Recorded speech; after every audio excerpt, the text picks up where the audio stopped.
parang ang inyong grupo po ay tumututol po dito. Parang hindi po kayo agree na dapat po i-extend to sa 5 years. Gusto nyo manatili po sa 3 years. Pwede po ba namin makuha ang inyong saloobin? Bakit po kayo against dito sa ng approval ng presidente na i-extend po to 5 years ang car registration? Yung hindi naman sa against, pero kaya sinasabi namin ang talagang dapat pag-usapan yung issue behind it, Okay. Kaya alam natin dito sa Pilipinas na halos lahat ng motorista pag nagpaparehistro, halos kalahating araw ka nandun sa opisina ng LTO. Puro pila Pila Ganun ka ba sa pila ka sa lahat, pila ka sa bayad, pila ka sa testing ng emission, pila ka sa rehistro.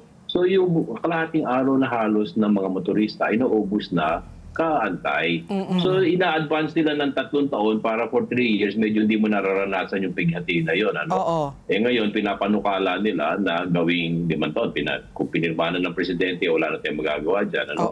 Pangalawa, yung dagdag na 2 taon na rehistro, ang tanong ko doon saan gagamitin yung perang ikaragdagan doon sa dalawa. Siyempre, di ba, kung halimbawa, ang rehistro mo ay 1,000 or 2,000 sa taon, madadagdagan ng 4,000 pesos kada bagong sasakyan.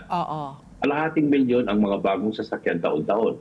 Saan natin gagamitin yun? Sana, ang sinasabi namin, yung karagdagan revenue na yun ay gamitin upang ma-improve yung pagre-rehistro ng auto, di ba? Hindi yung, of course, meron kang 5 years na hindi wala kayo inaatupag, pero eventually, pipila ka rin So sana yung pinaka-root cause ng problema, pag ayaw ng tao pupunta ng LTO, ay maayos. Correct. Pabilisin natin, kung pwede nga yung tinatawag nilang turnaround time, sana 1 oras lang ang ginugugol ko para magparehistro, para hindi sayang yung buong araw mo.